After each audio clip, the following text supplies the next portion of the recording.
श्री हरिराम व्यास जी को जब अपने जीवन के अंत काल में रास का दर्शन हुआ मानसरोवर पर,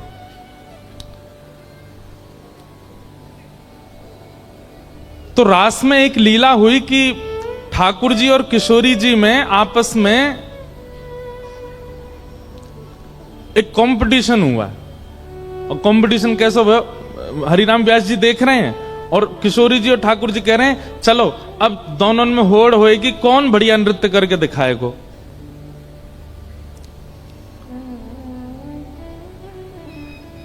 पहले ठाकुर जी आए तो ठाकुर जी ने आकर के अपने हाथ नहीं हिलाए, केवल पैरन से ही ऐसा नृत्य किया कि पैरन के नृत्य देख करके, वो पैरन की चाल देख करके, पैरंग की त्रिभंगता देख करके जितनी सखी थी सब जय जयकार करने लगी।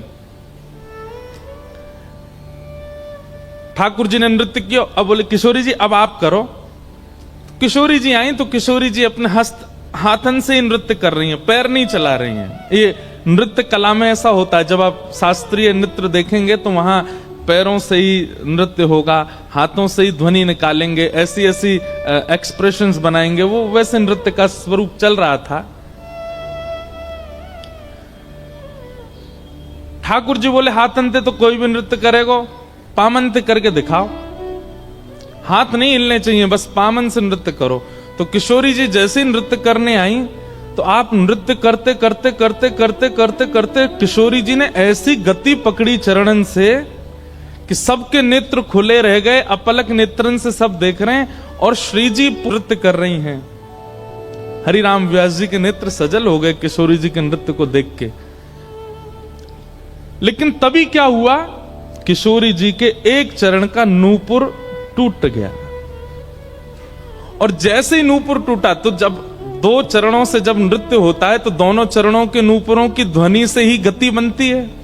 अब एक नूपुर जैसे ही टूटा तो एक पैर की गति की आवाज आ रही है, दूसरे पैर की नहीं आ रही। तो कहते हैं 9 गुण तोरी नूपुर गयो।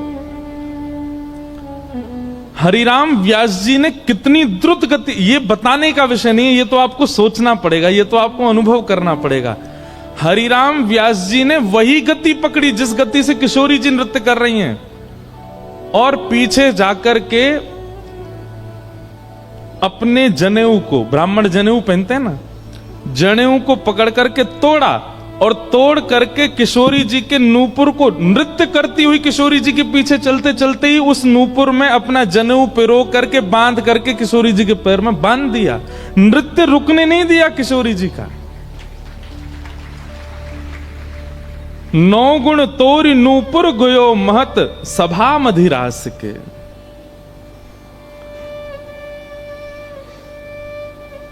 अब ये बताने में मैं बता भी नहीं पाऊंगा, आप ऐसे समझ भी नहीं पाओ। ये तो चिंतन करना पड़ेगा कि किशोरी जी नृत्य कर रही हैं, इतनी द्रुत गति से नाच रही हैं, और तभी हरिराम व्यास जी ने देखी कि एक नूपुर की ध्वनि नहीं आ रही, तो पीछे पीछे दौड़ करके और किशोरी जी के वह नूपुर को पकड़, दौड़ते दौड़ते पकड़ रहे हैं, उसमें अपना जनेऊ पिरो करके बांध करके किशोरी जी के चरण में बांध दिया। किशोरी जी रुकी नहीं है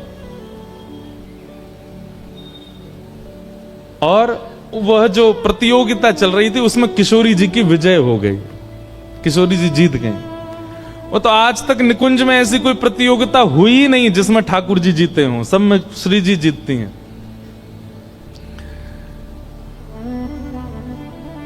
लेकिन किसी ने हरिराम व्यास जी से कहा, बोले 3 धागे का ये जो जनेऊ होता है ये इतना पवित्र माना जाता है कि अगर व्यक्ति शौच आदि के लिए भी जाता है तो ब्राह्मण लोग इसको अपने कान पर अंटा बांधते हैं, नाभि से ऊपर रखते हैं कि कहीं अपवित्र ना हो जाए।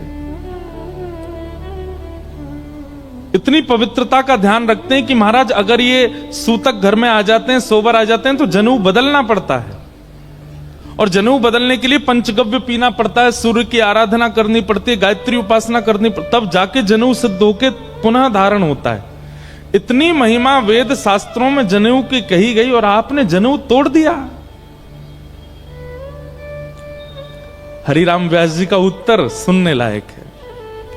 बोले भैया जनेऊ पहनवे तो कहा हो भाई, ये बताओ। बोले पुण्य मिलते हैं। जनेऊ पहनने से क्या होता है? देव ऋण, ऋषि ऋण, पितृ ऋण। हमारे ऊपर 3 लोन चलते हैं, बहुत सावधानी से सुनिएगा। 3 लोन हैं हमारे ऊपर। पहला लोन चलता है हमारे ऊपर देवताओं का, इसलिए समय समय पर देवताओं को जाके हम प्रणाम करते हैं कि उनकी कृपा से हम जी रहे हैं। ये लोन है उनका हमारे ऊपर, इसलिए कभी कभी मंदिर जाके उनको वंदन करना चाहिए। देव ऋण। दूसरा है पितृ ऋण। पितृ ऋण मतलब हमारे दादा, नाना, परदादा, जिस कुल में हम जन्मे, तो जब श्राद्ध पक्ष आता है तो हम उनके निमित्त भोजन कराते हैं आदि आदि। वो पितृ ऋण है, उन लोगों का ऋण है हमारे ऊपर। वो नहीं होते तो हमारा खानदान क्या होता, कुल क्या होता, गोत्र क्या होता। देव ऋण, पितृ ऋण और तीसरा है ऋषि ऋण। हम सबके गोत्र हैं, कोई भरद्वाज है, कोई गौतम है, कोई अन्य अन्य सबके गोत्र हैं। इसका मतलब हम उन ऋषि की परंपरा में हैं। ऋषियों के नाम से ही गोत्र होता है, गोत्र कोई अलग नहीं हो सकता। तो उन ऋषियों का ऋण चल रहा है हमारे ऊपर, तो इसलिए देव ऋण, पितृ ऋण और ऋषि ऋण, ये तीनों ऋण हमारे कम होते हैं अगर हम जनेऊ पहन करके पाठ पूजा आदि करते हैं, तो धीरे धीरे घटने लग जाते। हरिराम व्यास जी बोले देव ऋण, ऋषि ऋण, पितृ ऋण घटते हैं, गायत्री की उपासना होती है, पुण्य की प्राप्ति होती है, स्वर्ग अपवर्गों की प्राप्ति होती है, धर्म सुदृढ़ होता है जनेऊ पहनने से। भैया तुम सबरे तो अपने पुण्यन को, धर्मन को, ऋणन को कंधा पे डारे डोलो, मैंने तो तोड़ के श्री जी के चरणन में बांध दिए। मेरे सबरे धर्म, मेरे सबरे पुण्य, मेरे सबरे जीवन के जो भी मोह प्राप्त होना होगा, सब मेरी किशोरी जी के चरणन में है। ऐसे श्री हरिराम व्यास, जिनका चरित्र हम कल, और हरिराम व्यास जी की स्थिति बनी कैसे? महादेव की कृपा, महादेव की कृपा से।